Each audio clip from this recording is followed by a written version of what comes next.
Boa noite, gente.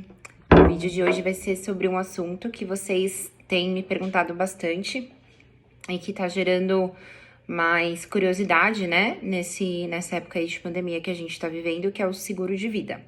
Primeiro, vocês gostaram do meu óculos? Tô me sentindo muito intelectual com ele. Então, vamos lá. Eu acho que é algo que todo mundo sabe o conceito, né? Então, acho que o mais básico é algo que não é novidade pra ninguém. E até esclarecendo, gente, eu acabo falando muito de investimento porque eu acho que é um assunto que todo mundo gosta de saber, que tá em alta, né? Mas a função do planejador financeiro não é só investimento, né? Então, o seguro de vida, ele faz parte também do que a gente aprende e que a gente precisa passar para o cliente, porque é parte do planejamento financeiro dele, né? Uma parte, inclusive, muito importante, que é a blindagem do patrimônio dele. Então, ou seja, não adianta você ganhar muito, você ter muito, e você não ter ali nenhum respaldo caso você venha a perder. Então, é mais ou menos esse o conceito, tá? Do seguro de vida. Tanto para a pessoa, né? Às vezes, os clientes acham que é só para os beneficiários em caso de morte, mas tem muitas coberturas para o próprio cliente que tem, né? Para o titular do seguro. Então, eu separei aqui algumas perguntinhas que são a que as pessoas têm mais dúvida, tá? Então, a primeira, seguro de vida cobre coronavírus. Essa daí é bem polêmica. Então, assim, gente, vias de regra, pandemia, né, é considerado um risco excluído. Porém, o que acontece? Como é uma situação nova, acho que, né, não só para o Brasil, mas para todo mundo, a maioria das seguradoras está cobrindo sinistros por conta do coronavírus, tá? Então, tanto de morte quanto assistência funeral, internação hospitalar, enfim, aí vai variar muito de cada seguradora e da cobertura de cada um. Ou seja, vias de regra não é um risco excluído, porém a maioria das seguradoras está cobrindo. Então, essa é uma pergunta muito importante. Uma observação, para quem já tem o seguro, não tem carência, né? Então, eu tenho lá 1 ano, por exemplo, seguro vigente. Então, se a seguradora optou por cobrir o coronavírus, o sinistro causado pelo coronavírus, eu vou ter a cobertura. Agora, se eu contratar no meio da pandemia, provavelmente eu vou ter que cumprir uma carência, que aí cada seguradora vai determinar. Segunda pergunta, é verdade que existe seguro de vida resgatável? Sim, é verdade. Depende muito da seguradora, tá? Mas tem algumas seguradoras que já oferecem e tem condições também específicas de cada contrato. Vias de regra, ele é resgatável, porém após um determinado tempo, né? Que é o que eles chamam de vida inteira resgatável. Então, por exemplo, eu paguei hoje um seguro, sei lá, de R$ 200, tá? Eu tô inventando os números só para vocês entenderem o conceito. Paguei R$ 200 por mês desse seguro, e aí, né, se acontecer algo comigo, a minha família recebe um X valor.